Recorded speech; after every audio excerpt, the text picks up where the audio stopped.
El Centro de Investigaciones Culturales Mariano Picón Salas del Instituto Pedagógico de Caracas, junto al Centro Nacional de Investigación y Formación en Educación Indígena, Frontera y Afrovenezolanidad de la Universidad Nacional Experimental del Magisterio Samuel Robinson, acompañado por la Universidad Popular del Ambiente Fruto Vivas, la Universidad Nacional Experimental de la Gran Caracas, la Universidad Nacional Experimental de las Artes, el Centro Nacional de Historia y Fundambiente, le dan la bienvenida al diálogo transdisciplinario El Esequibo es Nuestro al doctor Alexander Torres Iriarte, presidente del Centro Nacional de Historia.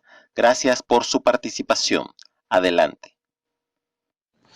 Hola, voy a hacer una intervención titulada Nuestro Esequibo, de la diplomacia de los cañones a la cooperación bilateral. Como se estila en estos casos, agradecer la invitación que nos hiciera la profesora Noemí Fría, directora del Centro de Investigaciones Culturales Mariano Picón Sala del Instituto Pedagógico de Caracas, para celebrar esta iniciativa, Diálogo Transdisciplinario, que bien es una respuesta audaz de lo que los académicos, los profesores, los investigadores debemos hacer en una de las coyunturas tan duras que estamos viviendo, como es la pandemia del COVID-19. Que sea pues este encuentro sobre el Esequibo es Nuestro, motivo de satisfacción por una iniciativa pedagógica que busca darle herramientas históricas, jurídicas y de otra naturaleza a nuestros participantes para que mantengan una actitud crítica sobre la importancia del Esequibo y demostrar fehacientemente que la razón histórica jurídica nos asiste porque el Esequibo es nuestro. Entonces, gracias por la invitación. Es una iniciativa que parte de varias instituciones.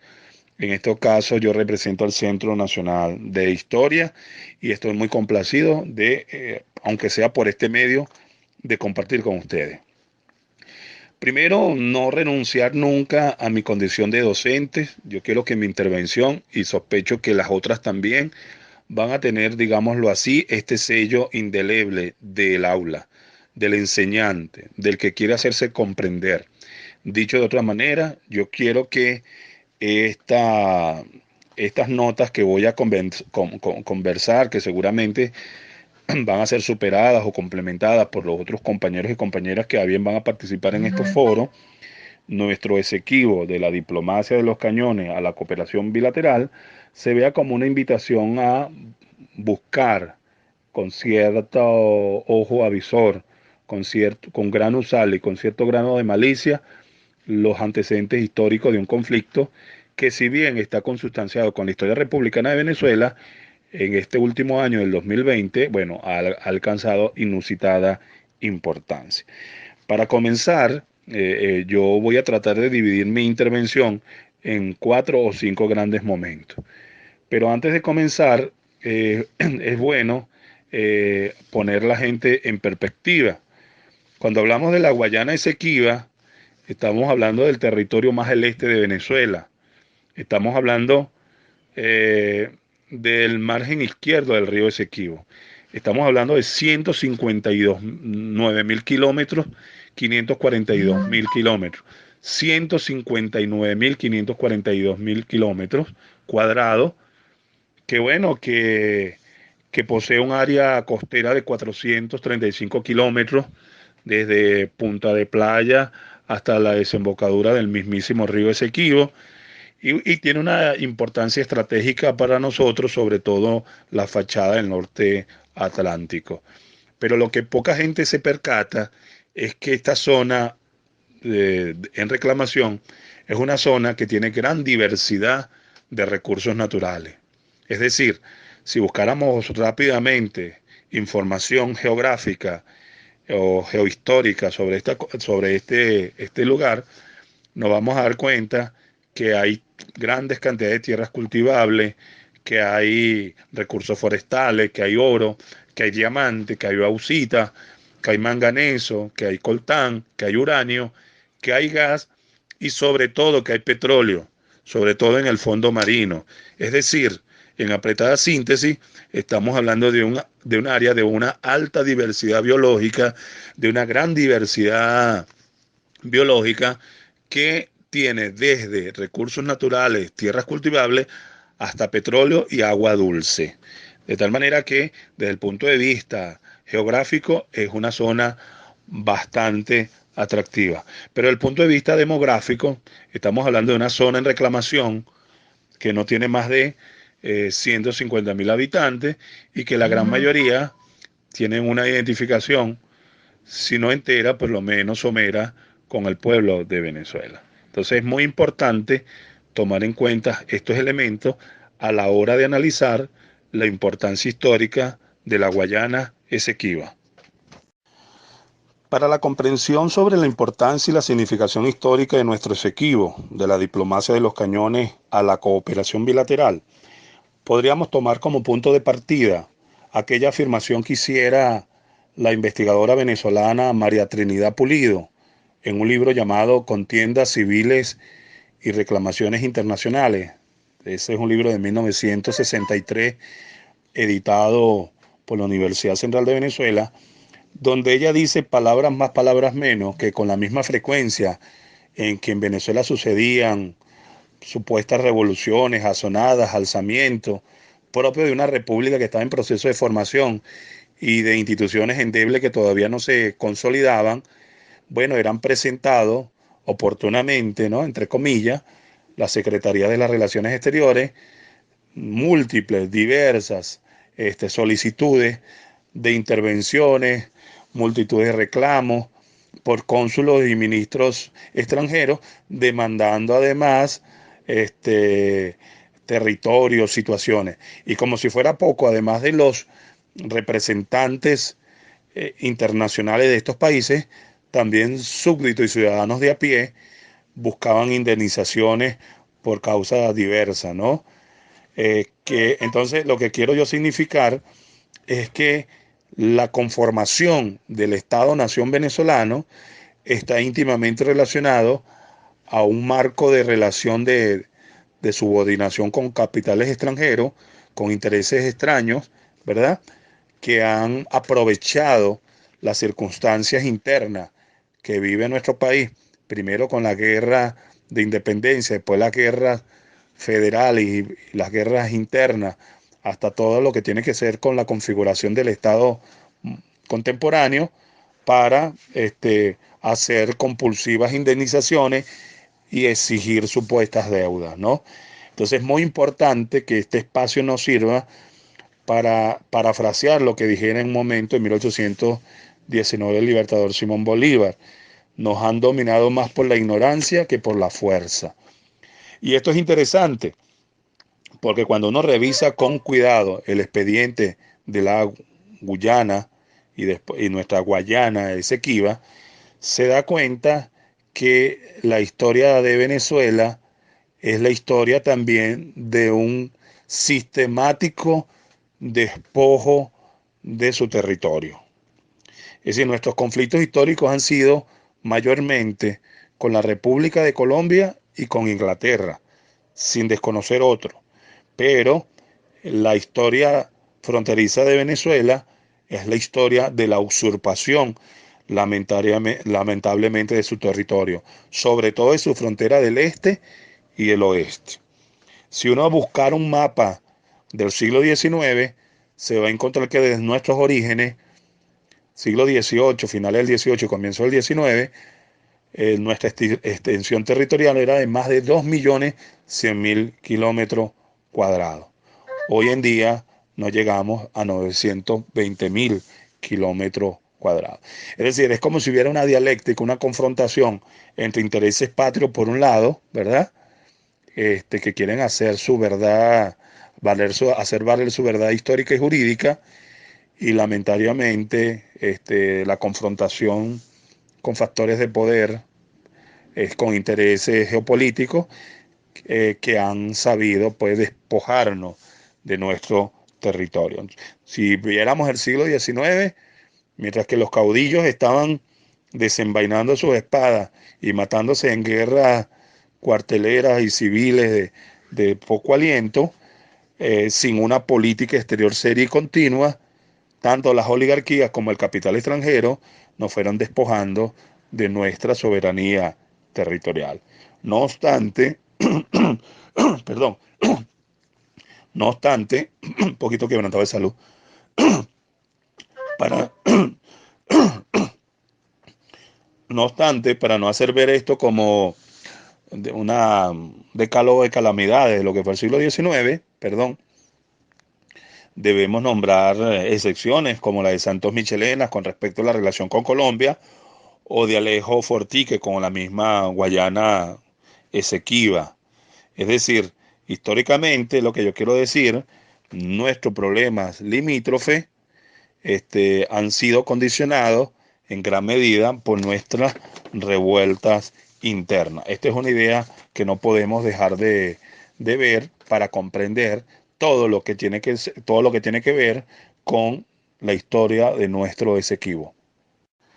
En aras de hacer esto más didáctico, más pedagógico, yo invitaría a nuestra audiencia a revisar lo que se llama las líneas de Chomburg, es decir, todas aquellas líneas referenciales de la controversia del territorio por la Guayana Esequiba, de 1824 a 1899.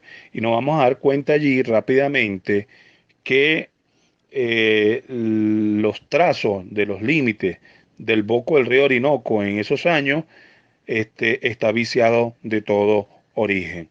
Cuando uno entiende la evolución histórica de la línea de Chomburg, comprende lo que ocurrió en 1899, que es el otro aspecto a considerar, la línea de Chomburg y el laudo arbitral de París de 1899. Es bueno recordar que desde la conformación de la Capitanía General de Venezuela de 1777, el territorio de esa Guayana Esequiba es territorio venezolano. En 1814, los británicos le arrebatan a Holanda prácticamente esos territorios y tratan de hacer valer, ¿verdad?, por un tratado anglo-holandés, esas posesiones. Pero en ese tratado de 1814 no se definía la frontera occidental. Entonces ellos buscaron un explorador alemán, Robert Schomburg, para que fuera el que limitara de una manera bastante arbitraria esos territorios. Todos debemos conocer entonces la línea de Schomburg, debemos conocer el laudo arbitral de 1899, que fue un laudo arbitral firmado de manera sesgada por dos representantes estadounidenses, dos representantes británicos y un representante ruso, y que despojó a Venezuela de casi 160.000 kilómetros cuadrados. Es gracias a la publicación de un memorando en 1949 que se descubre que se llama El secreto de Severo Mayer Prevot, que se descubre cómo los que fallaron contra Venezuela en 1899 en París sufrieron la cohesión de los miembros debido a un tratado secreto entre el Reino Unido y Rusia.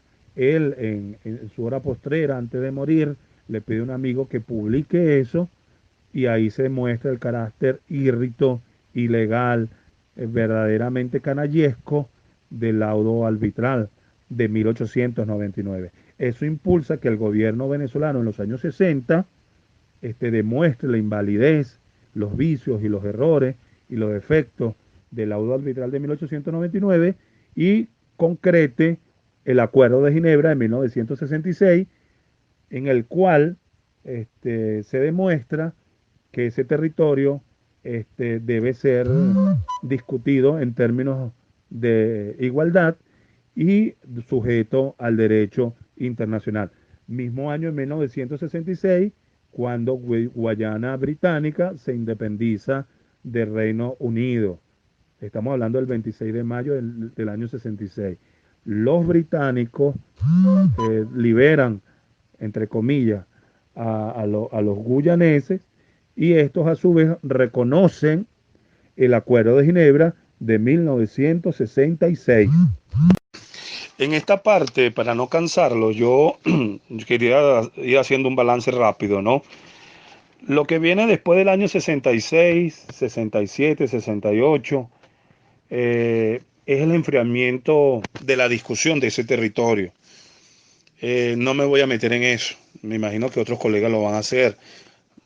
Habría que averiguar qué fue la rebelión de Rupununi y todo lo demás. Yo quisiera centrar mi mirada ya entonces para ir cerrando con esta idea, ¿no? En este mes de julio, junio-julio, se suscitó pues otra situación con los vecinos de Guyana. Estos señores, no voy a decir que el pueblo de Guyana, estos señores, siguiendo los dictámenes de intereses extraños, en este caso de la ExxonMobil, han tenido una política sistemática de desconocimiento del derecho internacional, han tenido una diplomacia al micrófono agresiva contra Venezuela. Recordemos que desde la llegada de la Revolución Bolivariana, 1999-2000, ya Guyana había hecho concesiones de explotación petrolera en agua sujeta a reclamación. Recordemos que en el Congreso Mundial de Petróleo, en Canadá, Venezuela misma fue a protestar esa situación, tanto en el año 2000 como en el 2002 en Río de Janeiro. Y recordemos que en la época del gobierno del presidente Chávez, en el 2012, Venezuela tuvo una actitud respetuosa con Guayana, pero detuvo buques de exploración petrolera. Habría que investigar sobre qué es el Sapurakencana Petroleum y el Anadarko Petroleum, que eran dos buques estadounidenses que estaban en territorio venezolano. Con, con la llegada de la Revolución Bolivariana, Venezuela ha tenido una actitud de respeto con el vecino guyanés. Pero desde marzo del 2015 se ha reseado los niveles de violencia, sobre todo instigado por la ExxonMobil, que tiene plataforma petrolera, que tiene una plataforma petrolera de su compañía y que está operando en territorio común cerca del Delta Macuro, ¿verdad? Con el aval del gobierno de Guayana. Entonces, hay fechas que tenemos que tener pendientes. Enero del 2018, cuando sale Antonio Guterres como secretario, cuando asume Antonio Guterres como secretario de la ONU, ¿verdad? Y como un problema que tiene que tener una resolución de tipo diplomática se le quiere resolver a golpe y porrazo de manera jurídica. Cuando en su comunicado, en enero del 18, se dice que la disputa entre Venezuela y Guayana por el Esequibo será dirimida por la Corte Internacional de Justicia, está violentando de todo, de cabo a rabo, el derecho internacional. ¿Se agotó la política de buenos oficios después de 27 años? Sí, pero las medidas que se deben tomar son medidas que deben respetar los principios de la equidad de las partes, que no debe violentar el Acuerdo de Ginebra y que siempre, pero siempre Venezuela, igual que que Guyana, siempre ha sostenido que la Corte Internacional de Justicia no es el foro apropiado para la solución de este conflicto internacional. Solamente, como rezan los tribunales de La Haya, solamente, a menos que los dos gobiernos solicitaran, no podía llegar la Corte a resolver un conflicto sin el consentimiento de ambas partes. Insisto, Venezuela ni Guyana es parte del estatuto de la Corte Interamericana de Justicia. Un problema de soberanía no se resuelve de un punto de vista jurídico, de esta manera. Entonces, en retrospectiva, desde nuestro documento fundamental, en el cual nosotros nos apoyamos para hacer valer la verdad histórica y jurídica, es el Acuerdo de Ginebra de 1966. De 1966 al 69 se crearon comisiones mixtas. Venezuela tuvo un apoyo a la contundente invasión de la isla de Anacoco. Estoy hablando del río Cuyuní. Pero ya de los años finales de 60, comienzo de los 70, Guyana ya empieza pues a hacer concesiones económicas con intereses extraños que le va a generar un malestar a Venezuela. En los años 70 la postura de Venezuela cambia drásticamente. Una Venezuela que en los años 60 tenía una avanzada, se congelan esas relaciones. Posiblemente la influencia de los Estados Unidos, temiendo la avanzada de la influencia de la extinta Unión Soviética debido a la política cooperativista de la nueva Guayana, que se sea llamar también de un gobierno socialista. Eso explica que nosotros busquemos, eso nos hace que nosotros busquemos una fecha, 18 de junio de 1970, lo que se llama los protocolos de Puerto España. Después de 12 años se mantiene el status quo. Eso es una contradicción política para Venezuela. En el año 82, en junio, otra vez se reactiva la discusión, ¿verdad? Se apela a los buenos oficiantes, donde hay un granadino, donde hay unos norteamericanos, unos noruegos. Y desde 1982 prácticamente hasta 1919 aproximadamente, hay poca resolución del conflicto como tal, ¿no? No obstante, el presidente Chávez, sobre todo después del 2004, habla de la cooperación bilateral como una de las salidas, como uno de los mecanismos. Recordemos otra vez que Guayana autoriza a la ExxonMobil estudios geológicos. Esa ExxonMobil que está resentida con el presidente Chávez porque sí nacionalizó la empresa petrolera.